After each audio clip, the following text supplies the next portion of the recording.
আসসালামু আলাইকুম রহমতুল্লাহ। আমি এখন গরুস্থানের পাশ দিয়ে যাচ্ছি। এটা হচ্ছে আমাদের শালবাগান গরুস্থান।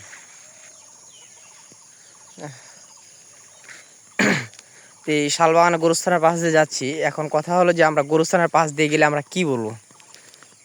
তো গরুস্থানের পাশ দিয়ে গেলে যে দোয়াটি আপনারা পাঠ করবেন সেই দোয়াটি আমি বলতেছি। আসসালামু আলাইকুম আহলাদ দিয়ার মিনাল মুমিনিন আল মুসলিমিন ওয়া ইন্না ইনশাআল্লাহ বিকুম লাহিকুনা আসালুল্লাহ লানা ওয়া লাকুম আল আফিয়া ইয়ারহামুল্লাহ মুস্তাকদিমিনা মুস্তাখিরিন। এখন কথা হলো আমাদের মুসলমান হিসেবে এই দোয়াগুলো আমরা অনেকেই জানি না। তো অবশ্যই আমাদের উচিত এই দোয়াগুলোকে মুখস্থ করে নেওয়া। আমরা যখনই যে কোনো কবরের পাশ দিয়ে যাব তখনই এই দোয়াটা পাঠ করব। এবং অনেক সুন্দর একটা দোয়া এবং সুন্দর একটা অর্থ আছে, আমি কমেন্ট বক্সে দিয়ে দিব, আপনারা দেখে নেবেন।